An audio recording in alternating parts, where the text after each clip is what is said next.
surprising and amazing parts of Vermont is how many industry people already live here or ski here on a regular basis. One of those people happens to be Mr. Bob Bakish, the CEO of Viacom.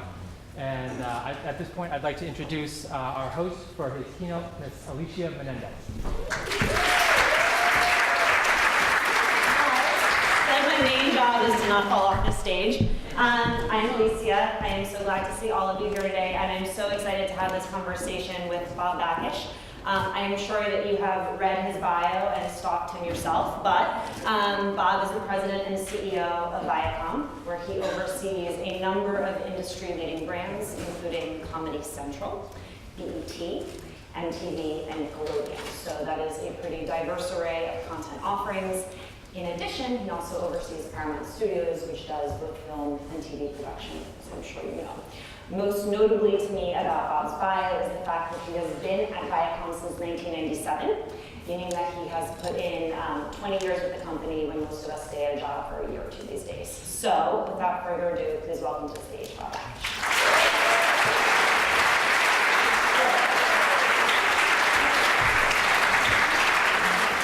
Full house. Yeah, it's Cute little theater. beautiful. I don't need to tell you that we are in a moment of seismic shift in the media industry. The way that people consume is different than it has been in the past. The way that content is created is different than it's been in the past. The markets that you're serving are different. So from your vantage point, 10,000 feet, what are the biggest forces at play? What are the biggest changes? And what does that mean for the next 5 to 10 years of the industry? Sure, well, yeah, I mean, I think it's fair to say at this point the only constant is change. And there's a lot going on in the world, not only in the media industries, but probably more broadly speaking, although for today we'll just talk about the media business. I only got 45 minutes. Exactly. You know, I think the fundamental thing that's going on, and it's been an evolution, but it's really about the consumer, right? The consumer is more in control than they've ever been. And that control is certainly about how they experience entertainment, and that's code for they don't have to sit necessarily and watch a linear television network and find something that's close to enough to what they want, but they can actually find what they want, kind of when they want, and inclusively where they want. You know, they don't necessarily have to be in their living room couch. They don't have to be in a bedroom. They can be on a subway, commuting to work, etc. So that's one part of it, and the other part of it, again, in some respects, related to the consumer, but it's no longer the bastion of very high-end professionalism. You know, the creation side of it is also, you know, increasingly democratized, where due to the technology available today, which is also what's enabling the consumption side, you know, people can make stuff, and you see it in young kids making videos about their life and maybe posting them to Snapchat or what have you, and you see that in people, probably some of them in the room. That's obviously a higher end version of that, so I don't mean any disrespect. And then of course you have the continued more traditional side, which would be all the way up to the, you know, the high end studios, you know, shooting in 4K or what have you. So it is this fundamental revolution centered around people that are able to, you know, to contribute to the consumption side and basically contribute to the production side and contribute all the way through the consumption side. So that's fundamentally what's going on. And then against that backdrop, what you see is, let's talk about the kind of the distribution side. You see traditional players obviously enabling on-demand experiences, enabling TV everywhere experiences and the like. And you see new entrants coming in and enabling what we call over-the-top experiences. Those in turn might be licensing things from traditional companies in the form of network brands, in the form of shows, and they might be commissioning things. And so you're right, there's a lot going on. I think what is true against all of that is people fundamentally want to be entertained, and if you look at time spent, they're spending more time with entertainment than they ever have. And there, from the vantage point of someone who's deciding where to place and seed content, I think a lot of us watch with great interest as Disney announced that it's pulling a lot of its content from a platform like Netflix and instead moving it to their own platform. Do you think you'll see other industry leaders following suit?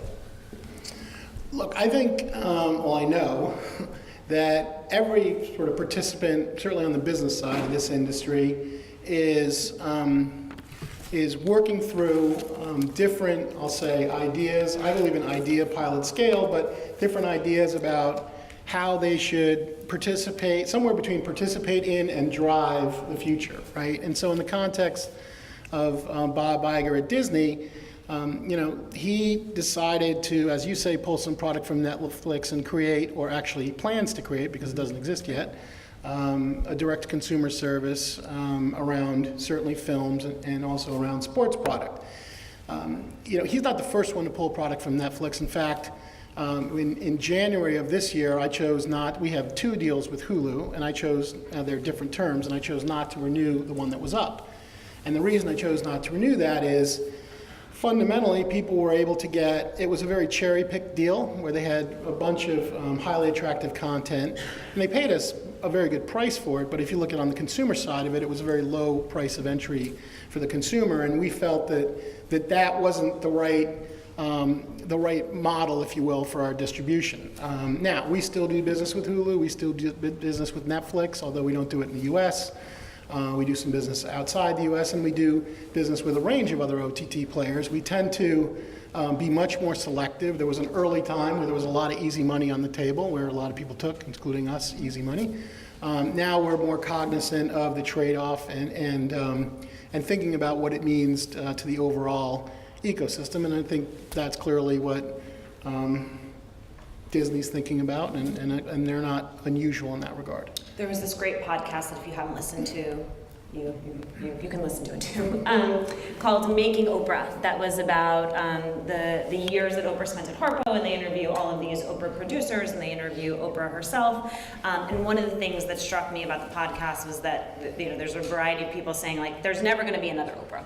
And that part of it has to do with the fact that you used to at 2:30 or 3:30 or whenever you or your mom would watch it, it was appointment viewing, and it happened every day, and you invited her into your living room, and you developed that relationship on a daily basis. And as we've talked about, that's just simply not how people consume generally now. And in that period of time, there were markers of success. How many people were tuning in for that hour? That's changed. So what does it now mean to have a successful television product, both in terms of, what happens at 8 p.m. when people are watching it, but also what happens in its second life on OTT and other platforms? Yeah, well, I mean, you're right that in a world where there were, 3 broadcast stations, and then 4, and then 5, and then obviously you had cable, you had still a relatively limited set of choices. So the notion of one show, in your case, Oprah's show in the afternoon, being able to attract millions of people, is something that's become increasingly difficult, if not at that scale, potentially impossible. And even if you look at the NFL, which continues to be very highly viewed content, but the actual audience watching it versus, say, 10 years ago is significantly lower. And so the definition of a hit, if you will, that bar has come down. Now, you made a comment that said, well, it's watched on maybe linear television. I don't know if you use the word linear, but television, and then has an afterlife on OTT. And that's true. So if you look at the biggest hits of the past, a show like Friends, what you see is that show, obviously it's not in current production, that's a Warner Brothers show, that's not in current production, but it lives a life in many places. And those places include OTT places, those places include branded network places. In fact, the show runs on Nick at Night. And they also include various broadcast syndications. So if you look at the cume audience that show still attracts, it's probably larger than it ever was. But the actual point of consumption is fundamentally lower. I mean, I think that's the reality of fragmentation, and that's why it goes to, as you think about investing in content, and we invest on the order of $4 or $5 billion a year in content. These people would love to get their hands on that money, just FYI. Yeah, I get that. And by the way, we're always on the hunt for compelling content, but we'll come back to that, I'm sure. But if you look at it, and I was on the phone an hour and a half ago, talking with, in this case, it was Jim Giannopoulos, who runs the Paramount Studio, and one of the executives who runs some of our branded pay TV networks in the US, and we were talking about an opportunity to get to a different kind of relationship with a particular, call it behind the screen player, and we're having a conversation about, okay, so what is that going to cost, right? And that particular conversation was around not buying a show that already exists, but it was around, you call it, setting up a production deal for film and television. And what the conversation went, okay, fine, we're going to do all that, but let's look at what we think is reasonable if he's going to produce a film and he's going to produce, a television show, and let's look at what the investment is and have a conversation to see if we all agree, and then if we all agree, then, we can move forward. That's a hypothetical conversation, and then you also have, I don't know, but it was another conversation earlier this week about, greenlighting a particular show, and yeah, you look at the audience, and certainly if you're looking at a film, you're looking at that US theatrical release number, but then you're looking at all the downstream windows and, how are you going to monetize it? And, today still those discussions are keyed off US theatrical, domestic box office. But, increasingly there's discussions around, well, do you skip a window? Do you move a product exclusively to a window? And this is where I go back to, we're all kind of looking at this and deciding how the world's going to evolve and what things we're going to try and what things we're going to not try. And one of the great things about Viacom is that we have a global footprint. And so, if you talk about something like, which is another popular topic since we're talking about film, PVOD, premium video on demand for films, so early theatrical window in your house. There's a bunch of people that want to do that. There's a lot of complexity around that, including this domestic theatrical linkage to downstream windows. But that's something that's going to be tried, but it's not going to be tried in the U.S. It's going to be tried outside the U.S. Interesting. And the reason is because we got to see, there's a lot of speculation about what's going to happen, and every market is different. But having a global footprint to be able to try things and learn is highly valuable in this kind of uncertain, changing world. So a room of content creators. I don't think I can get out of here without asking how they get their content in front of you.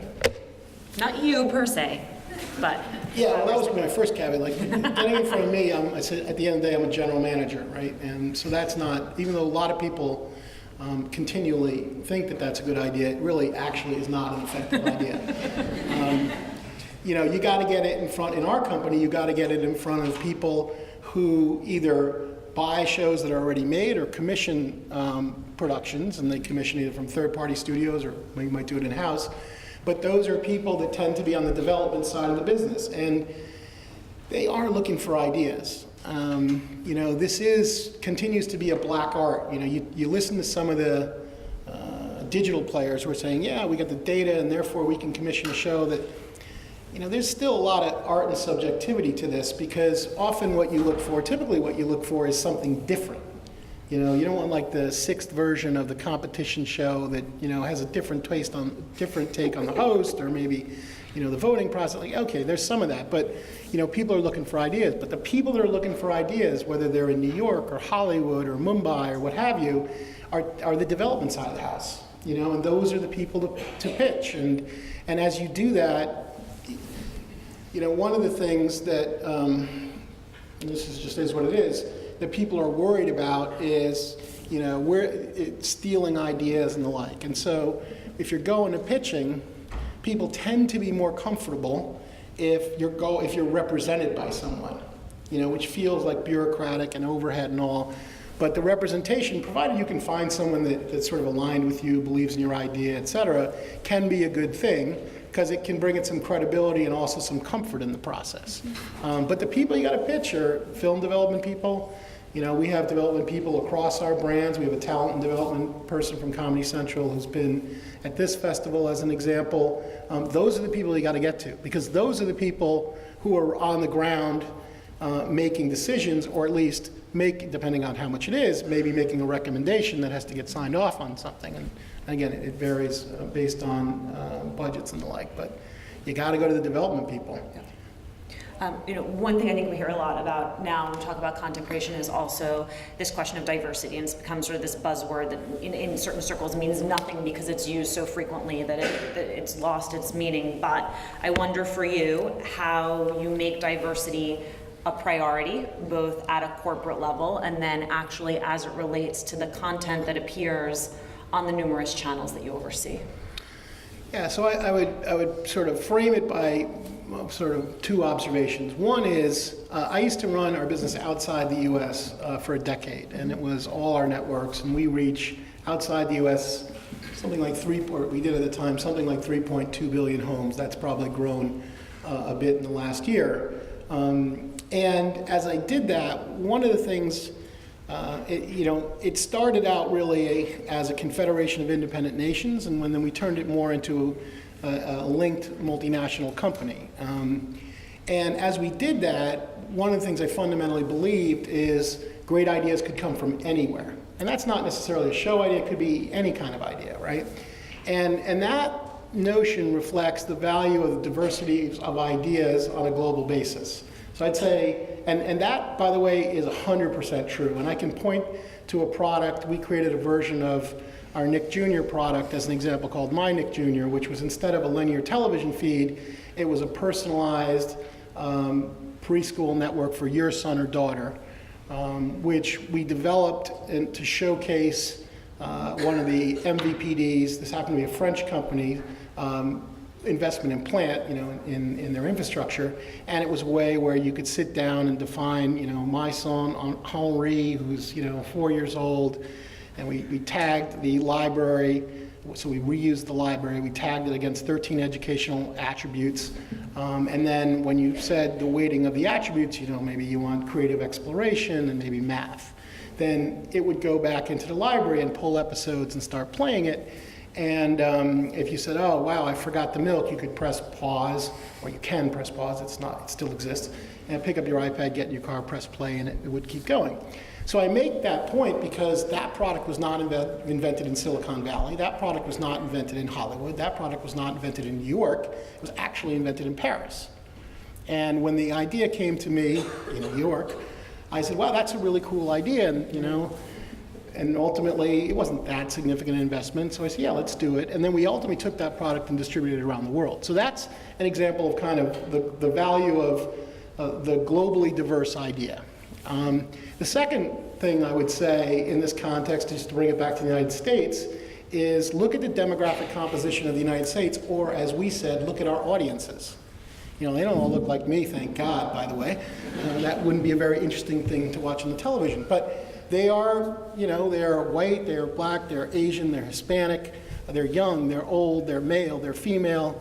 And so we fundamentally believe that to entertain diverse audiences, it requires, back to this notion of ideas, you need to go to a diverse population and a diverse employee base, or maybe a diverse extended enterprise, because we deal with a lot of third-party production companies, to go find the ideas that people believe will entertain U.S. audiences and maybe global audiences. So those are two examples, or sort of guiding principles from my standpoint of the value of diversity. And I've seen both of those in action, and both of those be effective. Now, how do you actually, so if you believe in all that, how do you operationalize that? It's not so much about diversity. I have Marva Smalls is our chief diversity and inclusion, and that's where I want to go to.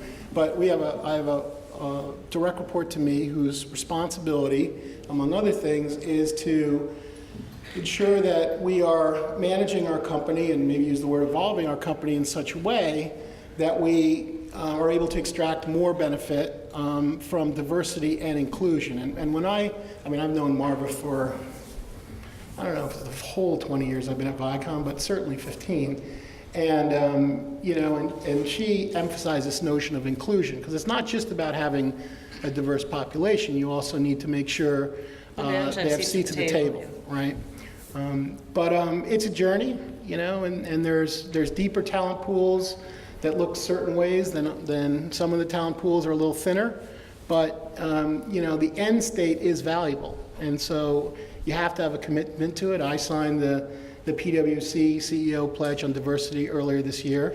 Not a lot of media company CEOs did, by the way, which I thought was interesting. We're members of the Creative Development Network in the UK. We have a big broadcaster in the UK called Channel 5. We also have a group of, really our core pay brands are also in the UK.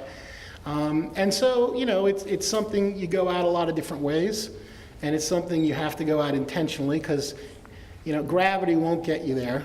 But again, if you look at the audiences, if you look at the value of ideas that can come from different places, and if you look at actually some business case work that's done that says companies with a diverse employee base actually outperform things like the S&P 500, there's a clear case for it, and so it's worthwhile. Right. And when it comes to content creation, I think so much of it also has to do with who imagines their stories to be worthy of telling, who imagines themselves as a content creator. And I think it's part of why you've seen other people in the industry bring some of that cultivation in-house, right?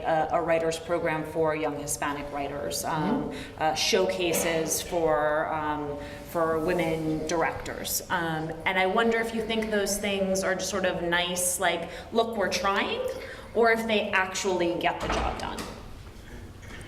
Well, again, if you go back to the premises I gave you, there's clear evidence that you need to get there. And so Nickelodeon, as an example, has a diverse writers program. And, we have used that as a pipeline for talent. And so, again, it takes a lot of work, but it can pay off. I had, just in terms of senior teams, there's a guy that's been working for me for like 10 years, African-American male, who's fantastic salesman. People love working with him, and over time, he's gotten more responsibility. And 2 months ago, I made him the general manager of BET in the U.S., which is pretty significant. And why did I do that? Did I do that because he was diverse? No. I did it because he can get the job done. So you also have to remember that part. You need to, you don't want to create systems where you just forced some outcomes and they don't work, which means you have to be even more thoughtful about the whole thing. But again, you can see the results because I've seen the value of diversity of idea. Again, diversity of idea against the backdrop of all different kind of elements, be it geographic or be it how the person looks. I was reading and preparing for this interview something that you had said in another interview about taking some of the existing talent that you have. So Key and Peele and Amy Schumer, and trying to make sure that they imagine themselves creating and producing under the Viacom umbrella as they take on other projects. And I was like, that is a great idea. And then my second thought was, how do you possibly foster that type of fidelity when people want to be on as many platforms as possible? Yeah, you can't force it. You have to create a environment where it can happen, and then you have to work to make it happen. One of the things, I've been in the company for a long time, and one of the things that always amazed me was we allowed our film studio, Paramount Pictures, to run like an island. That there was really we did projects here and there, particularly with Nickelodeon, but there was no sort of systematic integration to leverage the fact that you had these globally distributed brands that targeted specific demographics, things like Comedy Central or MTV or BET, and leverage that in the film. And you mentioned Peele. We did a series on Comedy Central with Jordan Peele that was a hit for years. And then he went in the film business and he went to Universal. And he did this film, Get Out. And I've talked about it a number of times. You've all seen Get Out, yes? Okay. If you haven't, just leave now and go watch it. It's so good. So the thing about Get Out is that film cost about $8 million to make, and it did over $72 million in just domestic box office. Forget about downstream windows. Now that film will probably skew more U.S. than international. But the point being that there's a piece of talent that sort of grew, to some extent, grew up on our networks, and then we let move on. And so as we were thinking about we rolled out a new strategy for Viacom in February. It had a number of elements, including an element around content, IP, and talent. And we were looking, I was looking at BET, and I saw a network that has got a great brand in the US, #1 African American network, but if you looked at its ratings composition over the last couple of years, it had been, let's use the word, struggling a bit. And so we made some management changes and did a bunch of other things, and then we also went on the look out for talent. And through a variety of channels, I got word that a guy named Tyler Perry, some of you may know of Tyler, was thinking about his life. He was working for Oprah on the OWN network, but he might be available. And so, we initiated a dialogue, and I talked to Tyler one night, actually from my house, and I said, yeah, we're interested in talking to you if you're interested in talking. He said, well, I don't know, I got to think about it. I said, fine, think about it. But if you're interested, we have a global multi-platform branded platform that I think could be very interesting to you.